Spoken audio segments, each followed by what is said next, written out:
मोठ्या माणसाच्या नजरेतून उतरलेला माणूस जरी जगलं तर त्याच्या जगण्याला अर्थ नसते. विठाला आज सेवेकरता घेतल्या गवळणीमध्ये भगवत भेटीची तळमळ या ठिकाणी तुकोबारायांनी व्यक्त केलेली आहे. माणसाच्या जीवनामध्ये बरीचशी लोक भेटच राहतात, पण काही भेटी माणसाच्या जीवनामध्ये दुर्मिळ असतात. बाप्पा, काही भेटी माणसाच्या जीवनामध्ये कशा असतात? दुर्मिळ असतात. त्याच्यामध्ये दुर्मिळ भेटीमध्ये दोघ जण आहेत, एक भगवंत आहेत आणि दुसरे संत आहेत. मग काही लोक माणसाला जीवनामध्ये भेटत असतात, काही भेटू नये म्हणलं तर ते तर आधी भेटतात पहिल्या तोंडाला. त्यांच्या भेटीनं आपलं काही फायदा तर गेला कोणीकडं, पण नुकसान झाल्याशिवाय राहत. ही अशी लोक न भेटलेली बरी, पण ते नशिबाला असल्यावर कुठं जाईल? विठाला विठाला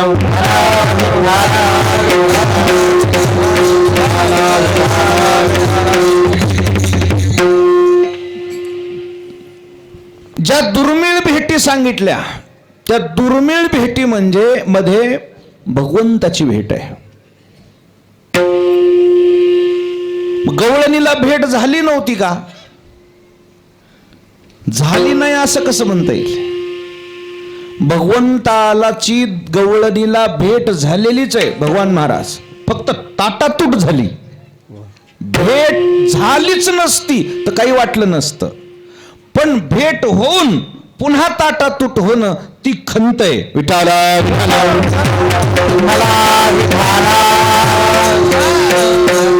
बरं, अशी गोष्ट आहे, ताटातूट झाल्यावर पुन्हा भगवंत भेटतील याची काय नाही, त्यांना शाश्वती नाही. काय बघा, जीवनामध्ये अशी काही नुकसान होतात माणसाचे, ते पुन्हा भरून निघत आणि त्याच्या तुलनेत दुसरं काही जरी मिळालं तर त्याची बरोबरी येत.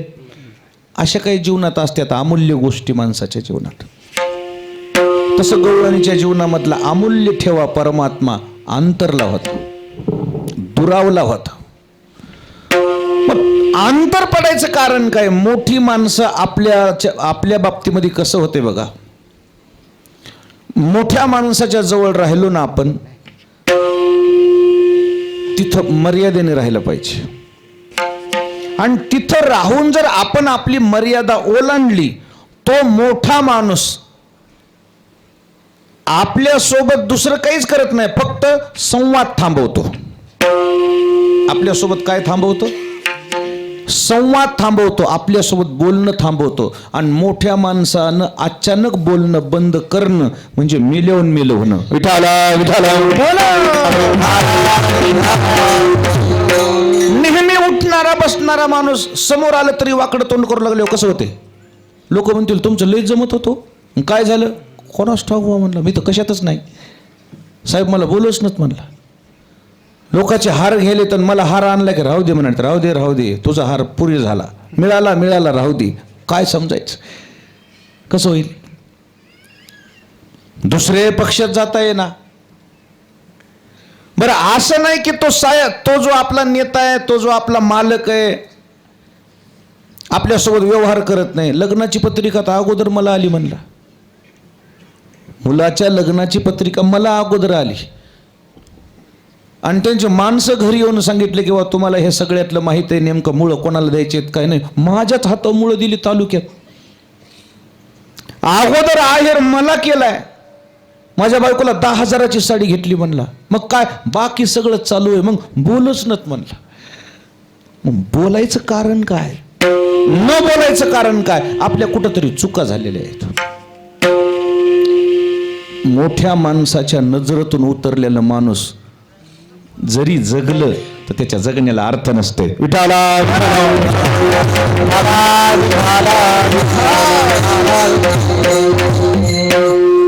म्हणून जीवनामध्ये असे काही माणसाच्या टर्निंग पॉइंट येतात, असे वळण येतात जीवनात. त्या जीवनामध्ये माणसाने लाख नुकसान पचवायचं नुकसान पचवायचं, फक्त संबंध खराब होऊ द्यायचे नाही. माझे शब्द बारकाई नाही का तुम्ही? तराजूमध्ये एका बाजूला पैसा टाकायचा आणि दुसऱ्या बाजूला तो माणूस टाकायचा ज्याच्यावर आपला का आहे, जीव आहे. त्या तराजूच्या बरोबर जरी पैसे मिळू लागले तर ते पैसे डावलायचे, पण ते माणूस डावलायचा नाही. काय डावलायचा नाही? त्यावेळेस त्या मोठ्या माणसाच्या माणूस नजरेतून पडत नाही. मोठ्या माणसाच्या नजरेतून पडलेले माणसं जगलेत खरे, पण त्याच्या जगण्याला अर्थ नाही. नजरेतून पडलेल्या लोकांची यादी देतो तुम्हाला. भजन करा विठाला. शेलू तालुक्यातली यादी देईन मी. जिल्हा परिषदेच्या नोकरी ह्या लागायला आता उद्यापासून. आचारसंहिता लागली असं ना लाने साहेब? लागलीच. मी शेलू तालुक्यातले माणसं देईन, मग ह्याच्या जवळची यादी देईल. बाप्पा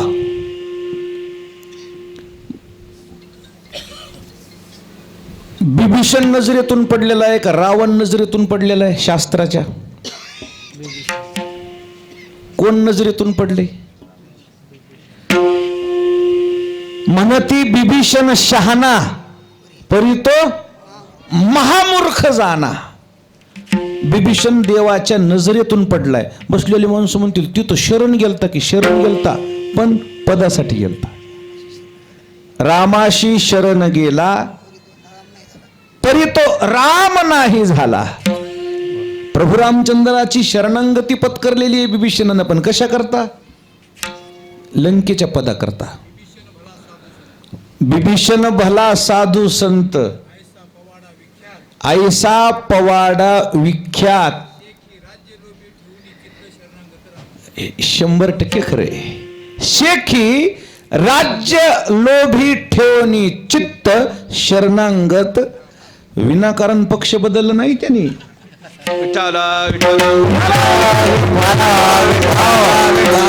आधी ठरलंय अध्यक्षपद द्यायचं आणि मग तिकडं रातोरात ठरल्यावर तिकडे गेलेला आहे. म्हणून शास्त्राच्या नजरेतून रावण पडलेला नाही, शास्त्राच्या नजरेतून बिभीषण पडलेला आहे. अजूनही सांगतो, प्रभू रामचंद्राच्या नजरेत बिभीषण का पडला त्याचं कारण लंकेचं पद म्हणून नाही, लंकेचं पद मागितलं म्हणून नाही पडला. त्याचं पुढचं संशोधन सांगतो. तो बिभीषण रामावर संशय घेत होता. काय घ्यायचा? देवा म्हणला मी तुम्हाला शरण आलोय म्हणून तुम्ही मला लंकेचं राज्य देऊ केलंय. हे असं जर कळलं माझ्या भावाला, भाऊ पदासाठी काही करू शकतो, मग तो जर तुम्हाला शरण आला तर तुम्ही काय ऍक्शन घेणार? तुमची पावलं काय उचलणार? त्यावेळेस प्रभू रामचंद्र म्हणले अरगडे हे तर मधल्या गुढीचे दिसायले, त्याला दाखवतो म्हणजे माझं बी कसं मन आहे. ए बिभीषणा, बिभीषण शरण आयो करूंगा लंका दान. ये सुनकर रावण शरण आयो करूंगा अयोध्या दान. बिभीषणा तू आलास म्हणून मी तुला काय देतोय? लंका देतोय. पण तुझ्यानंतर जर रावण आला तर मी तुला नाही डावलणार. तू राहू दे बाबा आता हे होऊ दे असं म्हणणार नाही. मग माझी अयोध्या देईन म्हणते.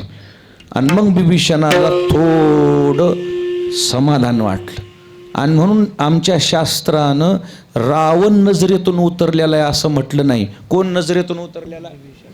बिभीषण प्रभू रामचंद्राच्या नजरेतून उतरलेला आहे. कारण रावण नजरेतून उतरलेलं नाहीच आहे. ह्याच्या अजून पुरावे देत होतो, पण आता रामायण हे काय आज वेळ कमी आहे आपली. कारण रावण हा परमात्म्याचा दुश्मन जरी तुम्हाला वाटत असेल तरी तो भक्तच आहे. हा, उदार कृपाळ सांगशिया जना तरी का त्या रावणा मारी येले. असं नित्य नित्य पूजा करी श्री कमळे तेने तुझे काय केले. आता हे उत्तर द्यावं लागते. तू स्वतःला उदार समजतोस म्हणले, कृपाळू समजतोस, का रावणाला मारलास सांग?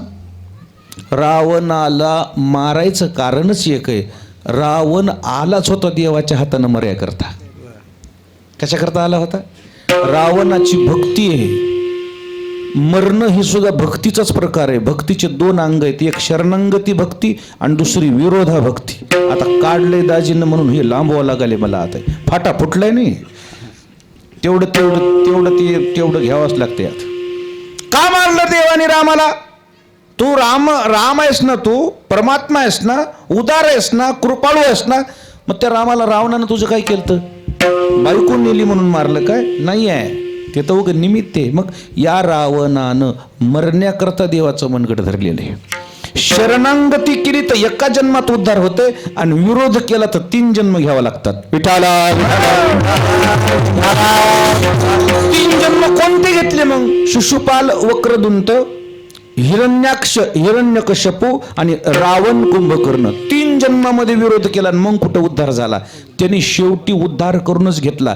एकट्याचा उद्धार करून घेणं सोपं आहे का कुळाचा उद्धार करून घेणं अवघड आहे? एकट्याचं उद्धार करणं काय, कुळाचा उद्धार करणं अवघड आहे. म्हणून कुळाचा उद्धार करून घेण्याकरता कपी कुळ उद्धरिले आणि मुक्त केले राक्षसा. म्हणजे रावणानं खाली पडल्यावर युद्धामध्ये मोठ्याने गदगद हसायला लागला. रावण हसायला लागल्यावर देव जवळ आले, म्हणले येडायस का काय रे, हसायलाच का? मग पडलेले माणसं हसतेत का रडतेत? मी पडलो तुमच्या नजरेत म्हणला, पण शास्त्राच्या नजरेत मी पडलेला नाही. का? खरं सांगा म्हणला, तुम्ही जिंकलात का मी जिंकलो? प्रभू रामचंद्राला म्हणावं लागलं, रावणा तूच जिंकलास, तुझा हट्ट पूर्ण झाला, शेवटी मला तुझ्याकरता इथपर्यंत यावं लागलं. शास्त्र असं आहे, जीवानं देवाकडे जावं का देवानं जीवाकडे यावं? जीवानं देवाकडे यावं. मग रावण रामचंद्र प्रभूकडे आलाय का प्रभू रामचंद्र रावणाकडे गेले? मग कोण जिंकलं?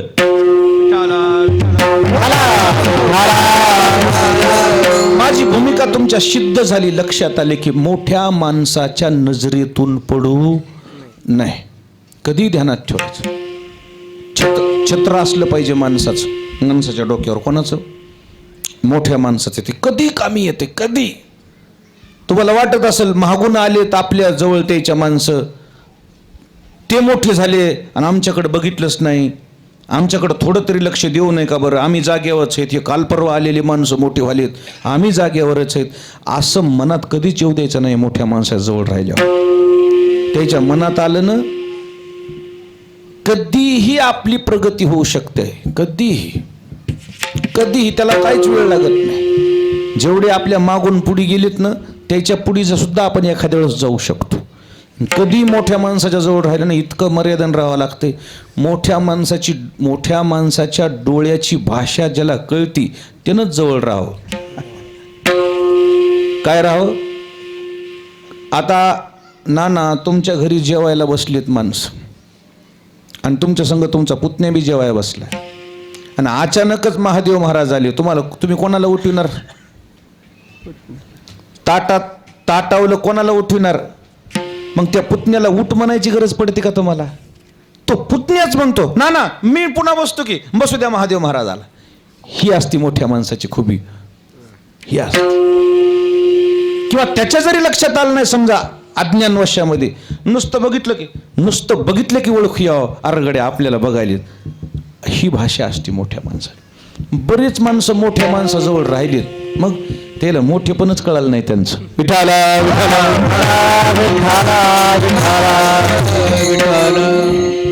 ते गाईच्या कासला गोचडासारखं होऊन बसलंय तेच. काय ओवी काय पाहे दूध पवित्र आणि गोड, पाशी त्वचेची पदरा आड, ते अहेरोन गोचीड. काय त्याला समजायले म्हणले येड्याला? दूध प्यावं का रक्त प्यावं? त्यानं काय पिले? रक्त पिलं ना, काय उपयोग आहे त्याचा? तशी मोठी माणसं जे बोलतोय ना मी, मोठ्या माणसाच्या जवळ राहून एक शब्द सांगतो तुम्हाला पटण्यासारखा. भगवान के घर देर है लेकिन अंधेर नाही.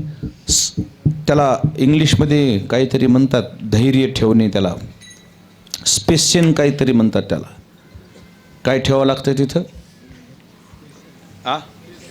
पेशन्स ठेवावं लागतात. पेशन्स काय ठेवावं लागतात मोठ्या माणसाजवळ गेल्यावर? पेशन्स, जरा दम ठेवा लागत. बारकी लयच गडबड करतात किंवा मोठ्या माणसाजवळ राहिल्यावर, आणि मग ते नुकसानीत येतात. आणि त्या मोठ्या माणसाचं कसं असतंय, त्याला दाबायचं असल्यावर कवाय दाबतंय ते विठाला विठाला. त्याचा वरद हस्तच पाहिजे मोठ्या माणसाचा आपल्यावर. त्या वरद हस्ताशिवाय माणूस वर येत नाही. समर्थाचे श्वान त्याशी सर्वही देतीमान. मोठ्या माणसाचं कुत्र जरी असलं, लोक त्याला समाजात किंमत देत असतात. देशोदेशी धाक जयाच्या उत्तरे, आणि तयाचे कुत्रे तरी भले. देशोदेश ज्याचा धाक आहे, दबदबा आहे, त्याचं कुत्र व्हावं. ही मिरवणूक माझी नाहीच आहे, ही मारुतराव महाराजाच्या कुत्र्याची मिरवणूक आहे. ही तुमच्या पायात, तुमच्या गळ्यात त्याचा काय बांधलेला आहे? पट्टा बांधलेला आहे. मोकार कुत्र्याला कोणी धोंडी हाणते. पट्टा बघितल्यावर माणूस म्हणतो नको रे वा, कोणतरी पोसलेलं आहे काही. तसं पोसलेलं कुत्र आहे म्हणून किंमत आहे. ही आमची मिरवणूक नाही, मला कळतंय सगळं. मला तेवढी जाण आहे. हा जो समाज जीव लावतोय, हा जीव मोठ्या महाराजाकडे बघून लावतो, याची मला जाण आहे, किंमत आहे, मला माहिती. म्हणून मोठ्या माणसाच्या संगतीत राहिल्यावर त्यानं इतकं मर्यादेने राहावं, इतकं मर्यादेने राहावं. त्यानं पेशंट व्हावं, संयम ठेवावा. पण काही काही लोक इतके गडबड करतात, भरलेले घागरी हिसळत्यात का अर्ध्या घागरी हिसळत्यात. तसं त्या काही अर्ध्या घागरी होत्या आता जवळजवळ राहिल्यानं. ओलावा हे काही इकडं तिकडा जारवा, इकडे बिलं तिकडे बिलं, जरासा जारवा येते नाही ना, जारवा म्हणायलो मी. आणि मग त्याला वाटते आता मी कशातच कमी नाही, मग ती तयारी करते. ती तयारी केली ती अवघडात पडते. तयारीच करायची असेल तर यायच्याच बोटाला धरून तयारी करा ना. विठाला विठाला.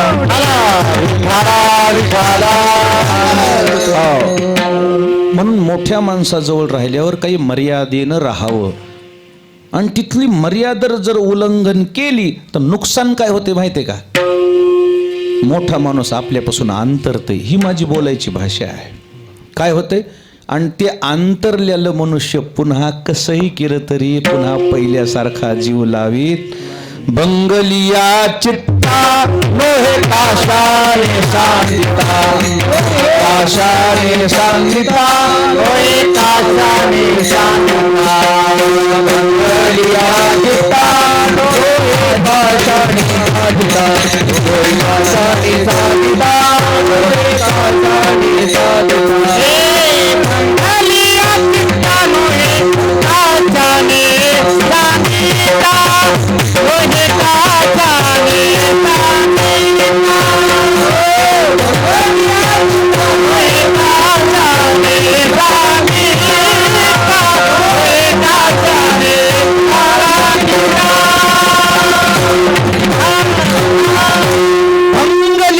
चित्ता नोहे काशाने सांगिता. एकदा मन भेद झाला की त्या माणसाजवळ पुन्हा जरी गेलात ना तुम्ही, ते माणूस वरून वरून हसत आहे, वरून वरून बोलत आहे, पण मधल्यामध्ये त्या माणसाच्या मनामध्ये एक काय राहते, थोडीशी त्रुटी राहते, अशी गाठ राहते.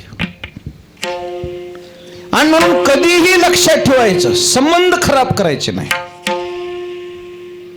नाही का खेड्यातली माणसं म्हणत होते शेतीत खत असावा, गावात घरात एकमत असावं आणि गावात पत असावी. प्रतिष्ठा पाहिजे माणसाची. गाव ही पत ही पैशापेक्षा मोठी आहे. विठाला विठाला.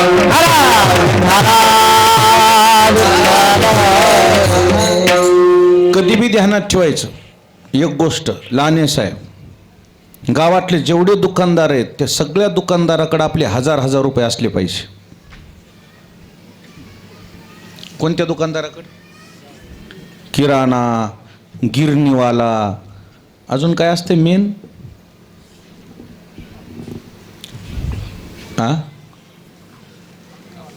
कपड्यावाला. कधी ध्यानात ठेवायचे 5,000 रुपये नाहीतच म्हणून समजायचे. कोणाजवळ ठेवायचे? त्या दुकानदाराकडे राहू द्यायचे. ते जर राहू द्या ना म्हणायचं, कुठं चालेत, पुन्हा लागत येत काही आडी अडचण. कधी ध्यानात ठेवायचं, कधी. कारण का मी आलोय आणि मला ही पाण्याची बाटली आणायची. पाण्याच्या बाटली फक्त ह्या माणसाला नुसतं तुम्ही असं कुणकावून जाय मग नाव सांग 2 बाटल्या घेऊन. कारण इथं पैसे काढणं बरं दिसते का तुम्हाला? जाय मी सांगितले म्हणून. त्यानं गेले की त्यानं म्हणा फलाने साहेबानं पाण्याच्या बाट घेऊन जा बा. नाही त्यानं म्हणणं कोण साहेब पैसे द्या. मग मी वाट बघायलो कशाची. आणि पाण्यावालं ते आले आणि ते म्हणाले फलाने राव काय ते दुकानदार नाही म्हणलो पैसे द्या म्हणलं आधी. काय होती माणसाची पत राहत नाही. कधी ध्यानात ठेवायचं माझं हे वाक्य, कधी ध्यानात ठेवायचं. दुकानदाराचे आपल्याकडे 50 रुपये सुद्धा राहू नये, आपलेच त्याच्याकडे 50 राहा. म्हणजे लेकरू जर रडलं, लेकरू रडलं तर म्हणलं याला ते पुडा दे बिस्किटचा, त्यानं गपकन काढून द्यावा. त्यानं म्हणा पहिलेच 50 राहिले दादा. इज्जत जाती माणसाची. जीवनामध्ये पत महत्वाची, पत प्रतिष्ठा महत्वाची आहे. आणि ही मोठ्या माणसाजवळ राहिल्यावर ती प्रतिष्ठा टिकवायची कशी हे कळतंय. विठाला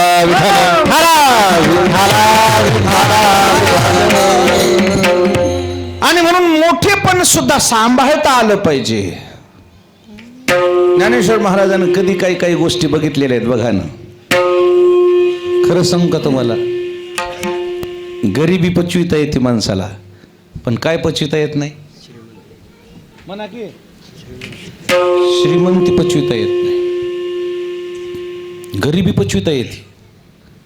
श्रीमंती पचवायला लय दम लागते, लय सामर्थ्य लागते. प्रतिष्ठा पचवायला लय ताकद लागते. कुपाटी किती फूट असते उंच कुपाटी, बोरीची कुपाटी लावलेली कुपाटी कळते का नाही? किती फूट असते? 4-5 फूट. त्या कुपाटीवर एक सरडा गेलाय. सरडे कळतात का? ते सरडा गेलाय.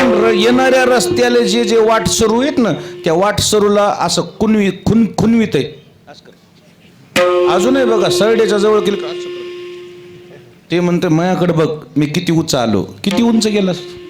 ज्ञानेश्वर महाराज म्हणू लागले काट्यावरील सरडा स्वर्ग ही निचमानी. गेलंय कुपाटीवर आणि कुणीकडे गेल्याचा भास आहे त्याला.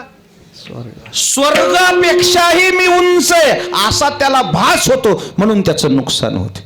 म्हणून त्या सरड्याला कोणीच चांगलं म्हणत नाही. कोणीतरी तुमच्या गावातलं चांगलं म्हणते का? नाही. सरड्याला चांगलं म्हणत नाही का? रंग बदलित होते. नाही समजलं तुम्हाला.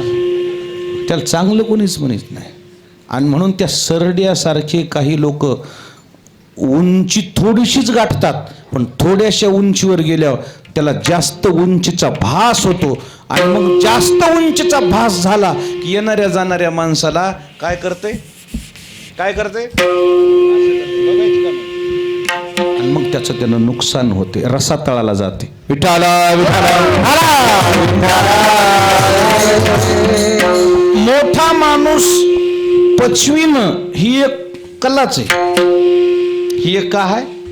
कसं भगवंताच्या सान्निध्यात गवळणी उठल्या बसलेल्या जगाचा बाप सोबत असताना त्या भगवंतानं यांची भक्ती बघून याच्या इतकं देवानं मागं लागायचं. जेवण करा, उठा, बसा, तुम्ही असं करा, तुम्ही तसं करा. देवानं सन्मान द्यायचं.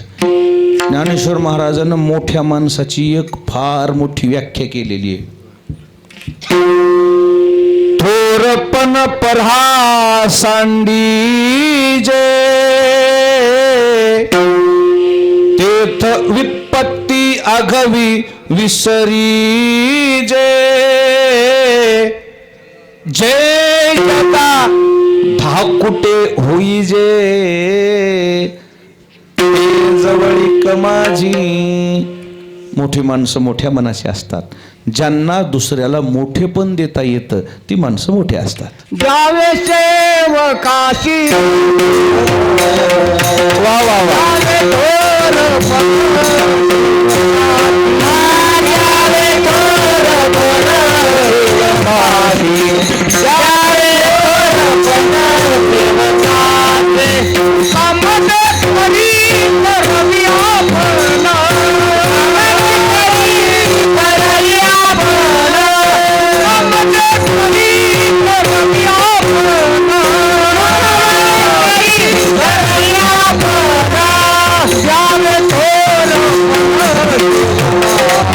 द्यावे थोर द्यावे थोर देवता द्यावे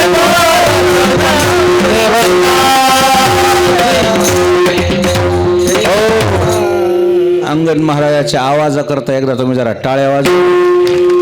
काय शब्द येतो, काय प्रमाण, काय आवाज, आनंद वाटला मला. ही वारकरी संप्रदायाची प्रॉपर्टी आहे, ही संपत्ती आहे. काय म्हणले अण्णा? द्यावे थोरपण सेवकाशी द्यावे थोरपण सेवकाशी. तुका म्हणे करी करवी आपण तुका म्हणे करी करवी आपण द्यावे थोरपण. काय शब्द आहेत बघा ना. मोठा माणूस करतो स्वतःच, पण कोण केलं म्हणतो? सेवकानं केलं म्हणतो. म्हणजे हे त्याचं मोठेपण आहे. ते सेवक म्हणतो मी काय केलेलं नाही, हो साहेबांनाच केलंय, उग माझं डाव टाकले. त्याला असं मोठेपण देता आलं पाहिजे. बरीचशी माणसं सुरुवातच कशी येते? हे मजची स्तव झाले परी मी नाही केले, ऐसे जेने जाणितले तो सुटला गा. काय पुढं होऊन एखादं काम करावं आणि त्याचा कर्तृत्वपणा, त्याचं कर्तृत्व कोणाला तरी क्रेडिट दुसऱ्याला द्यावं, हे करून घेतलं ईश्वरानं असं म्हणावं. या भावनेची माणसं मोठी असतात. भगवान श्रीकृष्णाच्या बाबतीत आणि गवळणीच्या बाबतीमध्ये गैरसमज इथं झाला. गवळणी माझ्या भक्त आहेत, त्याने सर्वस्व माझ्या करता त्यागलेलं आहे म्हणून परमात्मा त्यांना असा काय करायचा? झेलायचा. काय करायचा असा? त्याचा गैरसमज झाला. त्या गवळणीला वाटायचं आता हे आमच्या कशात आलाय?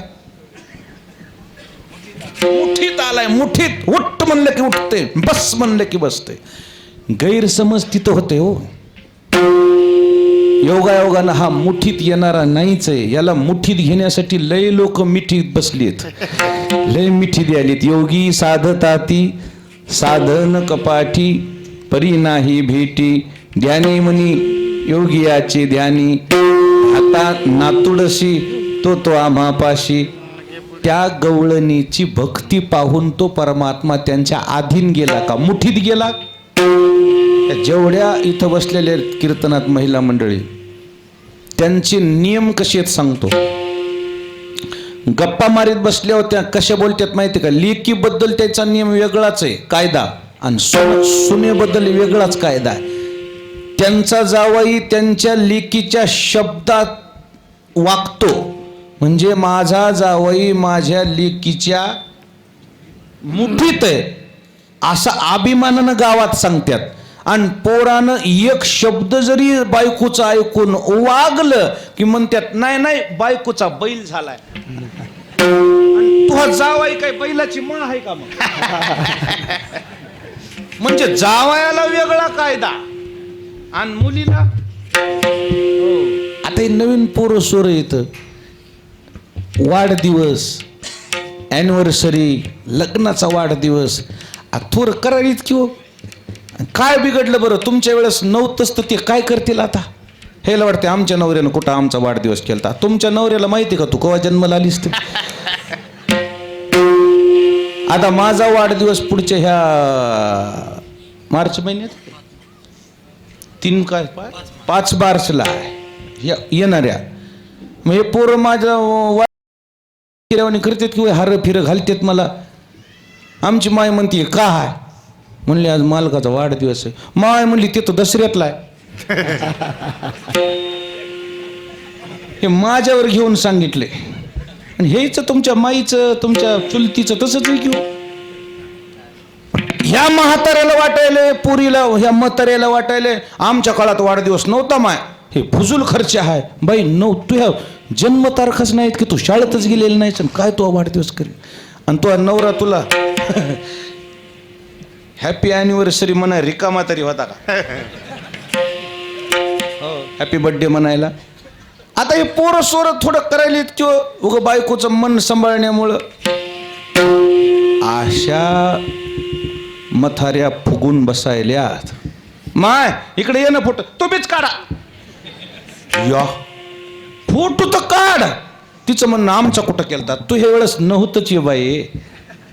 आता हे पोरं सोरं करायला तर जरा करू देत जा ना. हे करावं म्हणून माझं म्हणणं नाही हो, पण एखाद्या वेळेस कौतुक म्हणून बी बघितलं पाहिजे लेकराचं. आपली जिद्द नाही केली पाहिजे, त्याच्यातून काय होतंय माणूस नजरेतून उतरते.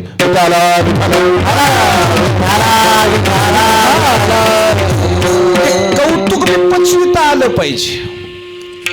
गवळणीचं झालं असं श्रीकृष्णानं कौतुक करायचं, श्रीकृष्णानं कौतुक करायचं आणि त्याला वाटायचं ती आमच्या. बरं मला सांगा, एक म्हातारी देवघराच्या बाहेर निघाली, 5 वर्षाचे होते. छन छन छन छन छन छन छन छन छन छन देवाचे घुंगरं वाजू लागले, ते बिंडले वाजू लागले, सरी वाजू लागली, साखळी कमरेची वाजू लागली, पायातले चैन वाजू लागले. आणि चैनाला चांदीचे काय होते असे.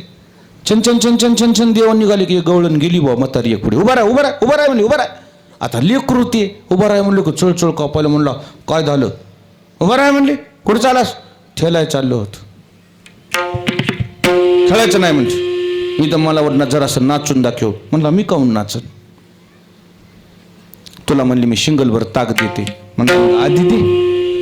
ते शिंगलभर ताक घेतलं आणि मग देव तिला नाचून दाखवू लागला. अरे नाच नाच रे नाच नाच रे नाच मुकुंदा नाच नाच रे. अरे नाच नाच रे नाच नाच रे नाच नाच मुकुंदा नाच नाच रे. नाच रे नाच नाच रे नाच मुकुंदा. नाच नाच रे नाच नाच रे नाच मुकुंदा. अरे नाच नाच रे नाच नाच रे नाच मुकुंदा नाच नाच रे. अरे नाच नाच रे नाच नाच रे. टाळे टाळे टाळे टाळे टाळे नाच नाच रे. नाच नाच रे नाच नाच रे नाच नाच रे. अरे नाच रे नाच नाच रे नाच नाच रे नाच मुकुंदा. अरे नाच रे. तू हस हस रे हस हस रे हस मुकुंदा हस हस रे. हस हस रे हस हस रे हस हस रे. तू हस हस रे हस हस रे हस हस रे. हस हस रे हस हस रे. नाच नाच रे नाच नाच रे नाच मुकुंदा नाच नाच रे. अरे नाच नाच रे नाच नाच रे नाच मुकुंदा नाच नाच रे. नाच नाच रे नाच नाच रे नाच मुकुंदा. अरे नाच रे नाच नाच रे नाच नाच रे नाच मुकुंदा. अरे नाच रे अरे नाच रे. वा, नाच ती गवळण नाच म्हणू लागली. मग कृष्ण म्हणला नाचतो पण मी फुकट नाचत नाही म्हणले. काय पाहिजे? म्हणली मग कब्बर ताक देते. आधी दे म्हणला. तो पुन्हाचं काय? आधी नाचायला औषध जायसून निष्ठून म्हणले. कब्बर ताक पिलं देवाने, आता नाचतो म्हणले. लागले देव नाचायला. आता मला तुम्हाला हातगाव मधल्या मंडळीला विचारायचे, ताकाव नाचतंय ते? ती भिशुंगलभर ज्याच्याकडे 9 लाख गायी आहे त्याला ताकाची कमतरता नाहीये. मग तिचा भाव बघायचा होता देवाला. भावने पुढे तो नाचला. आणि मग ती गवळण लोकांना सांगू लागली, ते कृष्ण का नंदाचा मी नाचविते म्हणले त्याला बोटाव. हा गैरसमज झाला. मी तुम्हाला जे मगासपासून बोलतोय ना, मोठ्या माणसाच्या जवळ राहिलं, गैरसमज झाला की त्या मोठ्या माणसाचं रिलेशन संपुष्टात येते. विठाला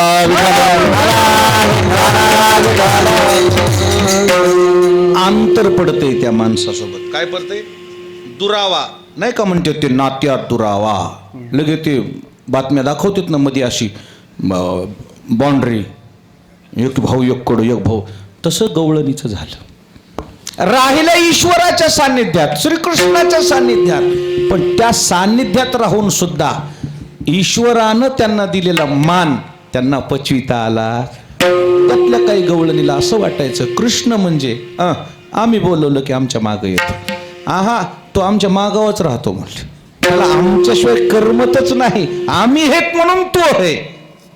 काय आम्ही आहोत म्हणून तो आहे, नाही तर त्याचा आणि गोकुळाचा काय संबंध आहे? अर्थार्थी तो तर मथुरेच आहे, आमच्या मागं लागलेला आहे. आम्ही बस म्हणलं की बसतो, आम्ही उठ म्हणलं की म्हणतो. असा गैरसमज झाला. शेवटी ते गैरसमज इतक्या उच्च कोटीला गेला. एके दिवशी एक राधा झाडाखाली बसली होती एका वडाच्या, आणि कृष्ण सुद्धा एका मोठ्या वडाच्या झाडाखाली बसली होती. नदी वाहू लागली, झुळझुळ झुळझुळ नदी होती. मोर असे नृत्य करू लागले, कोकिळा मंजूळ गीत गाऊ लागल्या. मग श्रीकृष्णाला वाटायचं की तिनं इथं यावं. या नदीचा जो स्वर आहे, कोकिळाचा जो स्वर आहे, त्या स्वरामध्ये हिनं भजन करावं इथं येऊन, मग मला आनंद वाटेल. ती जाऊन बसली तिकडे वडाच्या झाडाखाली. मग देवाने हाक मारले, ए राधे इकडे ये ना. आवाज जरी गेला, ऐकून न ऐकल्यासारखं केलं तिनं. काय केलं? खरं सांगू का तुम्हाला, इमानदारनं सांगा भगवान महाराज, लग्न लावायच्याच टायमाला ज्येष्ठ जावई बाहेर काऊन जाते? त्याची काय असते तिथं? शेवंती. किती बाऱ्या पुकारावं लागते? खऱ्यानं सांगायचं, खोटं सांगायचं नाही. किती बाऱ्या? फलाने नाव, पुन्हा पूर्ण नाव घ्यावं लागते. थोडं नाव घेतले होते, म्हणलं मी तर येतच नाही हो, लग्न कसं लागतंय तर बघू. ह्या संसारातली माणसं फुकटच रुसून बसतात लग्नात. काय त्याच्यात तथ्य? ज्येष्ठ जावयाला देतीतच काय 1200 रुपयाचे कपडे, आणि त्याला 15 एकर वावर आहे भिजवणीच. स्वतःची स्कॉर्पिओ गाडी आहे, बोलेरो गाडी आहे, स्वतः अंगावरच 10,000चा लेनिनचा ड्रायक्लीन करून आणलेला ड्रेस आहे, आणि ती किती रुपयावर रुसले? मला मान द्यावा, मी ज्येष्ठ जावई आहे. ते पुकारणारं होतं का त्याला म्हणले पुकार फिकार नको, मी इथंच आहे, आणि तो काय आहेर तर पटकन दे, माझ्यामुळं लग्न लेट करू नको, आणि मी इथं कपडे घालणार. म्हणून रुसले का? रुसाय नाही बाबा. म्हणलं काय की आपल्या इकडे एक परंपरा आहे, तिथं रस्त्यातच कपडे घालते तू. बायान पोरून आले टायल बघू, अरे तिकडे मरके तिथंच टायल घेतो, तिथंच कपडे बनवलं. बाबा बाबा बाबा, माझ्या लग्नामध्ये इथं चल लागलं ना खेळ. हे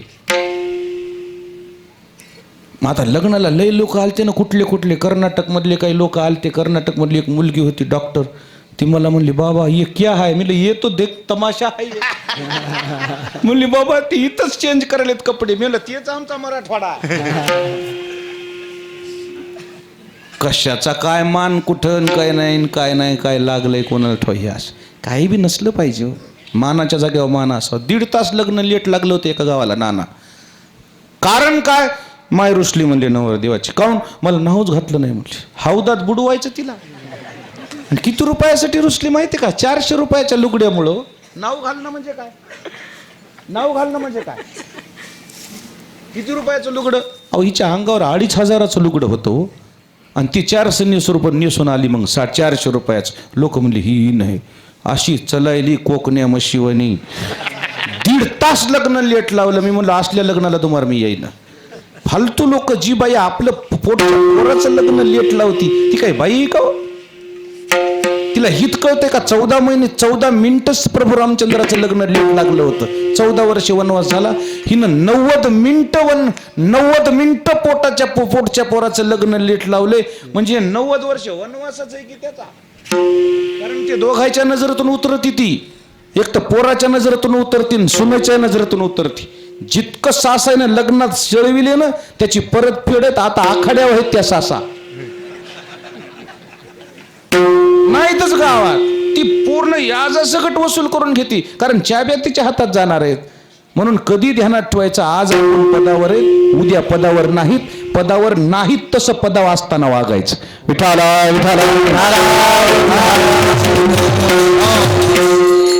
राधेला एवढा श्रीकृष्ण सन्मान देतोय. राधे ये ना. राधा ऐकून न ऐकल्यासारखी करायची. 2 वेळेस हाक मारली. 3ऱ्या वेळेस हाक मारली. राधे इकडे ये म्हणतोय मी. तर ती म्हणली जा मी येणार नाही, गरज असली तर इकडे ये. आणि मग भगवान श्रीकृष्ण म्हणले राधे सहसा मी कोणाच्या मागं लागत नाही, सहसा मी कोणाला बोलवत नाही, आणि तुला बोलवते म्हणजे तुझी भक्ती हे म्हणून बोलवते. आणि कोणाला कसं कलवून आणायचं ते माझ्याजवळ आहे. म्हणजे तुला बघू का म्हणले तू कशी येतीस तर. त्या झाडावर एक आग्यामोळ बसलं होतं. त्या आग्यामोळाला म्हणले जा बरं तिला जराशा थोड्या काय गुदगुल्या करा. तर आग्यामोळ उठले होती जाण बुजूनच आग.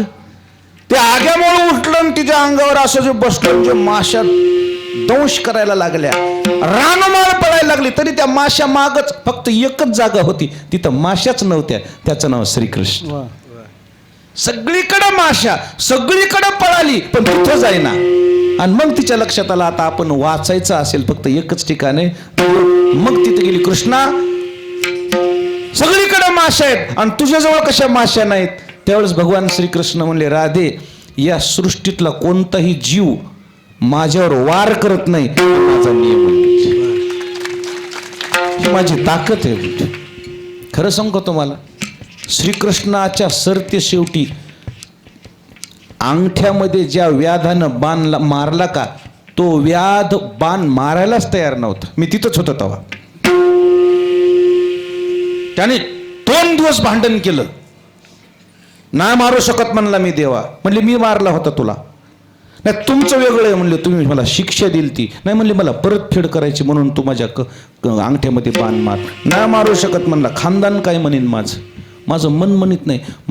माझी आज्ञा आहे म्हणून मान. हा तसा असेल तर करतो मला, नाही तर माझी हिंमत नाही तुम्हाला वार करायची.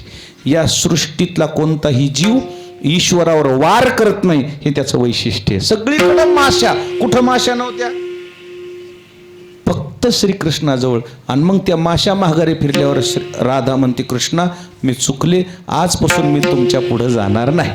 ही राधा सुधारली पण बाकीच्या सुधारल्या नव्हत्या ना. राधा सुधारली पण बाकीच्या सुधारल्या नव्हत्या ना. आणि मग अशा काही गवळणी ज्या होत्या अधिकारी होत्या, पण अधिकारी असून सुद्धा देवाच्या जवळ राहून पोटामध्ये काहीतरी वेगळे विचार होते. आणि मग असे विचार असणाऱ्या ज्या ज्या गवळणी होत्या, देवानं त्यांना थोडेसे दूर केलं. आणि दूर केल्यावर देव तिथून अंतर्धान पावले. आणि देव अंतर्धान पावले, देव दिशेनाशे झाले. आणि मग देव दिशेनाशे झाल्यावर त्यांना खंत वाटायला लागली. ती खंत पहिल्या चरणामध्ये,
कान्हया रे जगजेठी देई भेटी एक वेळा. मग त्या ज्या गवळणी होत्या त्या गवळणीला पुन्हा पश्चाताप झाला.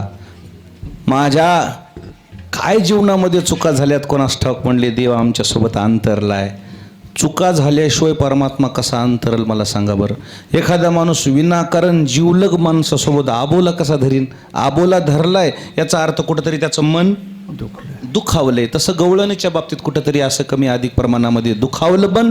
आणि मग भगवंत थोडेसे दूर झाले. आणि मग दूर झाल्यावर त्यांना कळलं की नाही आता मात्र आपल्याकडून चुकलंय. म्हणून त्या रडायला लागले, कृष्णा नका असं करू, आमचं चुकलंय. की चुकीला माफी होती देवाकडं. चुकीला काय होती? माफी होती. परमात्मा चुकलंय म्हणलं ना, केलेल्या चुकीचा जर तुम्हाला पश्चाताप झाला ना मग त्या परमात्मा पुन्हा पदरात घेतलेलं आहे. केला उच्चार घडल्या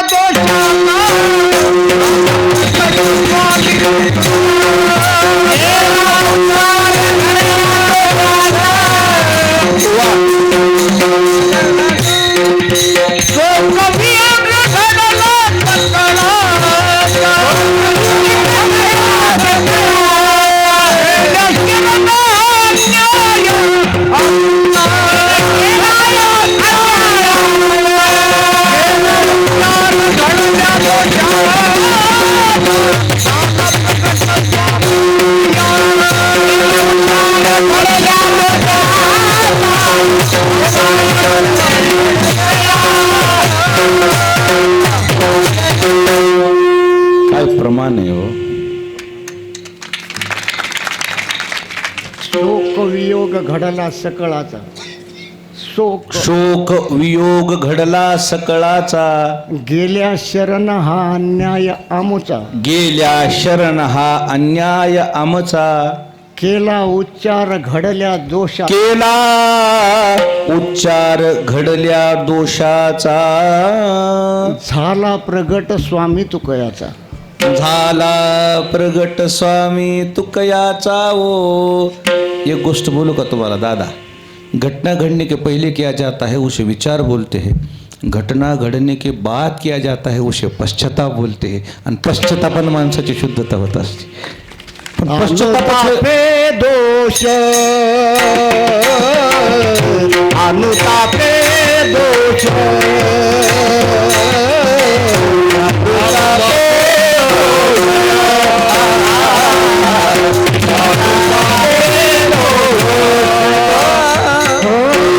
काय न लागता काय न लागता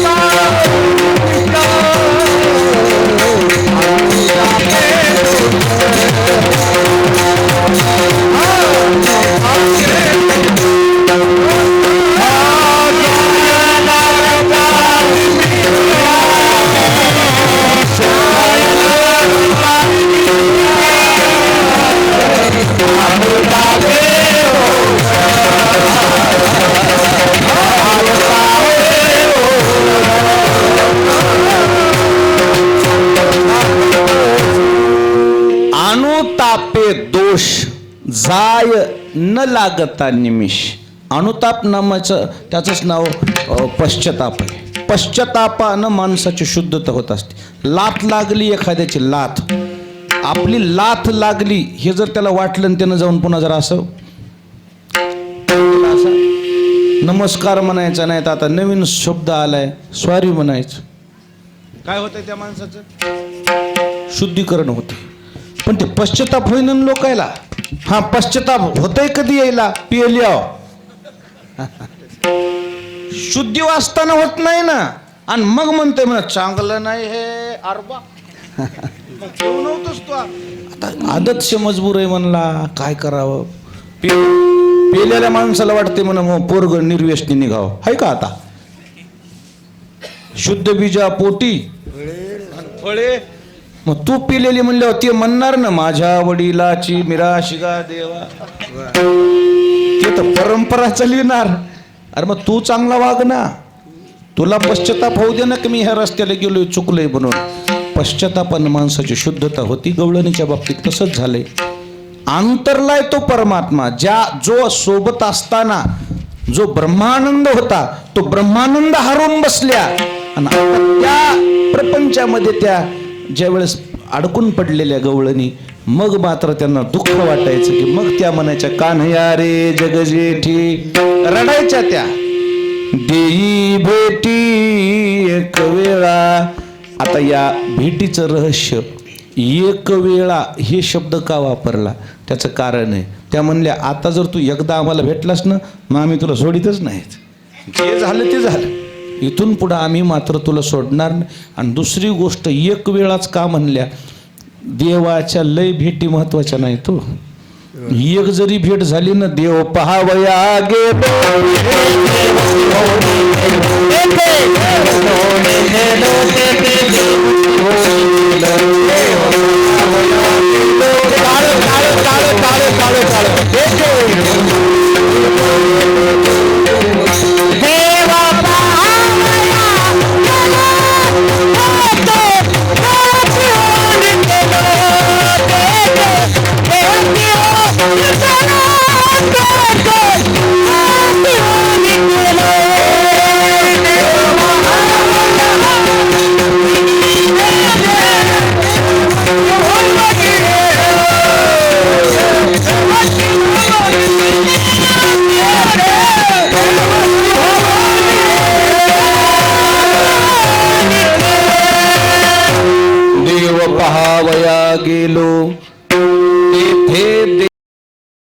नावाने ठेवलं म्हणून त्या गवळ्याने म्हणलेल्या फक्त एकदा येऊन भेट.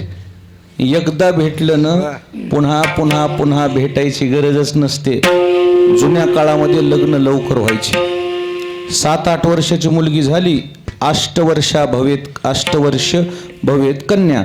8-10 वर्षाच्या लेकराचे लग्न व्हायचे. घरात लग्नाची लगबग सुरू झाली की ती पोरगी ती मुलगी बापाच्या जाऊन पाया पडायची आणि हात जोडायचे, म्हणा बाबा मला विहिरीत ढकलून द्या पण माझं लग्न करू नका हो.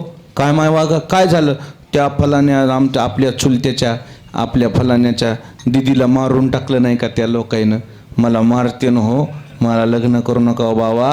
असे हातपाय जोडायचे, हात जोडायचे त्या पोरीनं. इकडं तर ह्यानं पक्क करून आले सोयीर पण तारीख काढून आले. बरं राहू दे बाबा, करीत नाही असं म्हणत नव्हता. त्यावेळेस बाप म्हणायचा माय एकदा जाय माझ्याकरता. काय कर, बापानं हात जोडल्यावर नाही इलाज व्हायचा. एकदा जाय म्हणजे याचा अर्थ असा होता का की पुन्हा घरीच राह, असा अर्थ होता का? एकदा जा याचा अर्थ कायमची जा असा अर्थ आहे. तसा मागे झाले पाहू नका, पुढे जामीन आहे तुका. आणि म्हणून ही जी संत परंपरेची विचारधारा आहे ना, म्हणजे मी अशा अवस्थेमध्ये तुकोबाराय म्हणायचे देई भेटी एक वेळा. कारण त्या भेटीमध्ये शिल्लकच राहत नाही ना. आता ही जी गोदावरी गंगा चालली ना आपली, कुठं चालली? समुद्राला. मग गंगा राहते का समुद्र होती? तुका म्हणे गंगा सागर संगमी आणि अवघ्या झाल्यावर मी. गंगेचं तिथं अस्तित्वच राहत नाही ना, ती समुद्रच होती. तसं जीवानं देवाची जर भेट घेतली तर त्याचं अस्तित्वच राहत नाही, तो ईश्वराच्या स्वरूपाशी एकरूप होतो. त्याकरता म्हणतायत की कान्हया रे जग जेठी भेटी एक वेळा.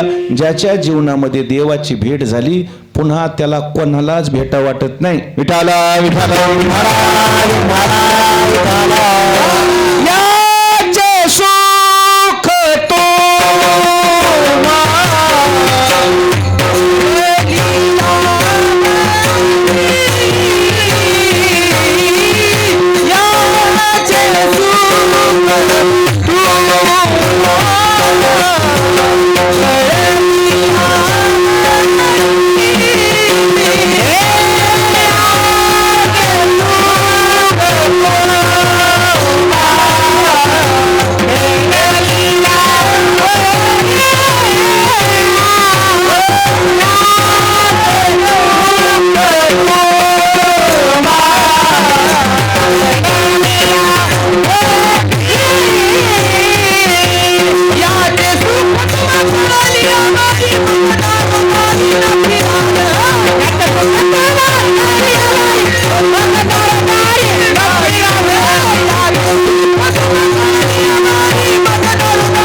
तो सुख तुम्हा कळली यावरी मग दारोदारी न फिराल.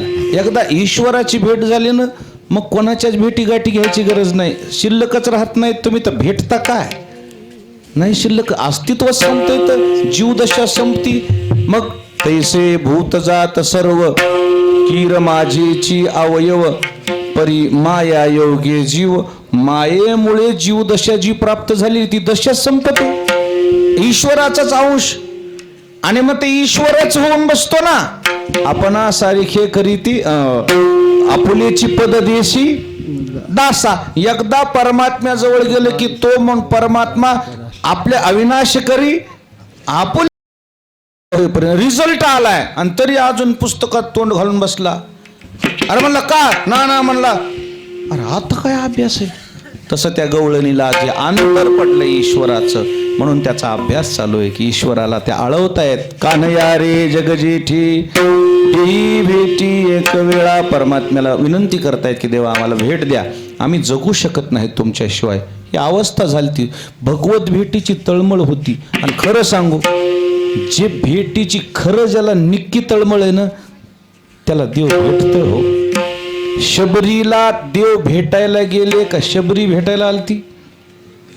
देवच भेटायला गेले. म्हणजे देव भेटायला सुद्धा जाऊ शकतो.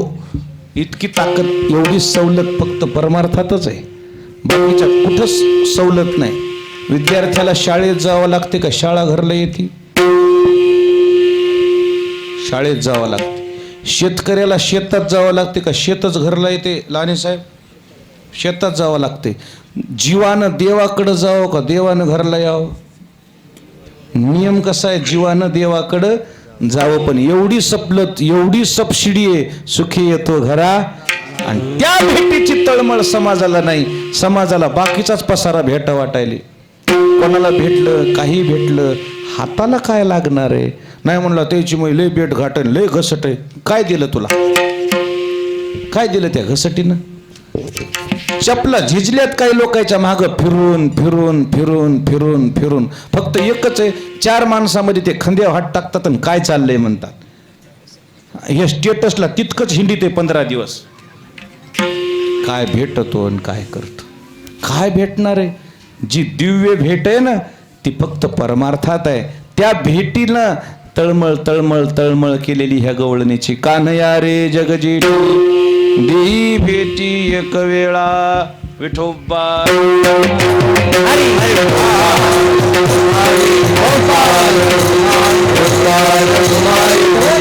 मोकलिले वणी सावजाने दिले देवा. तुम्ही आम्हाला सोडल्यामुळे आता आमच्या पाठीमागं दुश्मन लागलेत आणि त्यानं आम्हाला वेढा दिलाय. कोणचे दुश्मन लागलेत? काम, क्रोध, लोभ, मद, मत्सर, दंभान ह्या विकारानं आम्हाला वेढा दिलाय. आता आमचं काही खरं नाही. येथवरी होता संग अंगो अंग लपविले. अचानकच आम्हाला सोडलं तर ह्या विकारानं आम्हाला अडचणीत आणले आणि आमचं चुकलंय म्हणून तुम्ही आम्हाला अंतरलाय. आमचा दोष आहे तुका म्हणे पाहिले मागे. आणि एवढ्या वेगळ्या अंतरला संसाराकडं आम्ही जरा असं लक्ष मागं परतून पाहिलं की तुम्ही आमच्यापासून दुरावलात. आमचा तो दुरावा कमी करा आणि आम्हाला भेट देऊन आमच्या जीवनाचं सार्थक व्हावं आमची इच्छा आहे. असा गवळणीच्या इच्छा या गवळणीतर्फे तुकोबारायांनी व्यक्त केलेले आहेत. काल्याचं कीर्तन आहे. भगवान गोकुळात प्रगट झाले. गवळणी गोपाळगाई यांच्याकरता अनेक प्रकारच्या विधी केल्या, लीला केल्या, दहीदूध तुपलून खाऊ घातलं, उरलेल्या वेळात खेळ खेळले, शिदोऱ्या जमा केल्या शिदोरीचा काला गोपाळांना वाटप केला. आपल्याला मिळणार आहे शांतता बाळगा. या ठिकाणी ज्यांनी मला संपर्क केला ते आमचे परमस्नेही, आमच्या परमार्थाचे मार्गदर्शक, आमचे विनायक भाऊ रोहिणेकर आणि महादेव महाराज येरळतकर. संपर्कात किंवा तुम्ही आलं पाहिजे. मला असं वाटायचं की जिथं माझं काल्याचं कीर्तन होतं तिथं मला वेळ होते आणि ह्यांना वेळ झाल्यावर हे नाराज होतील म्हणून मी तारीखच देईने गेलो. ते म्हणले किती उशीर होतं? मी म्हणलं 12 वाजतात. 12:30 वाजू द्या म्हणले. मी तोवर लोक थांबतात, तुम्ही बघा ना म्हणले थांबतात का नाही. आता भाऊच्या घरी अडचण आलेली सगळ्यालाच माहिती. नाही तर हे उल्हास एवढा आणि उत्सव म्हणल्यावर भाऊ असे आनंदात चालले असते आमच्यासोबत. पण त्याच्याजवळ घरी जरा वडील गुजरल्यामुळं अडचण आली.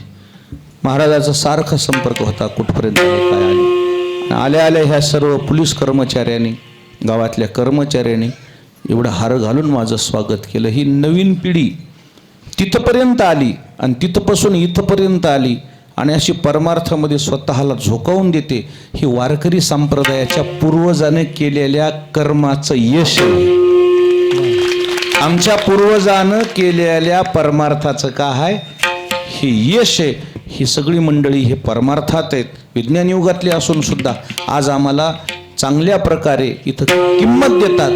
त्यांनी दिलेली रिस्पेक्ट, त्यांनी दिलेला आदर लक्षात घेता निश्चित आम्ही आमच्या जीवनामध्ये उत्तर चांगल्या प्रकारे वागायचा प्रयत्न करू. आपणही उत्तर होतं या परमार्थामध्ये. जसे मागचे 25 वर्ष गेले बघत बघत आपले पुढचे 25 वर्ष द्यावं. जसा सुवर्ण महोत्सव केला, रौप्य महोत्सव केलाय, तसा सुवर्ण महोत्सव आहे असा उत्साहामध्ये आपला साजरा हो अशी आशा करतो आणि थांबतो. ज्ञानेश्वर माऊली, ज्ञानराज माऊली, ज्ञानेश्वर माऊली,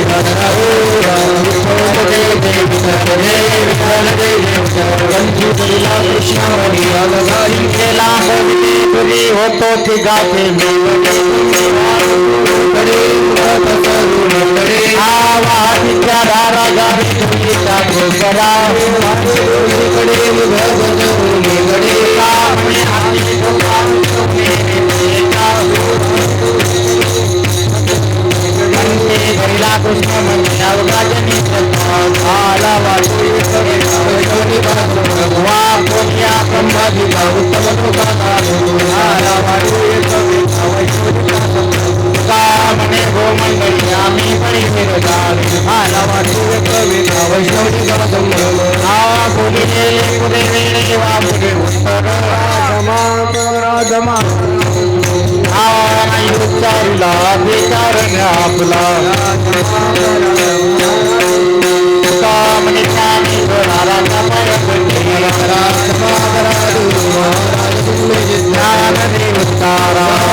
तुका मने भोग गेला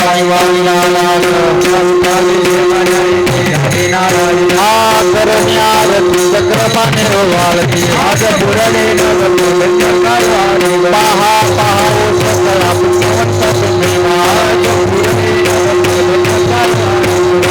तुका वाईचा प्रेम प्रेमारती गोविंदाचे माला बुडाने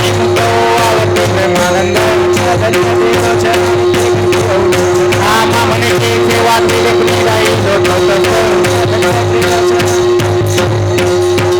आरती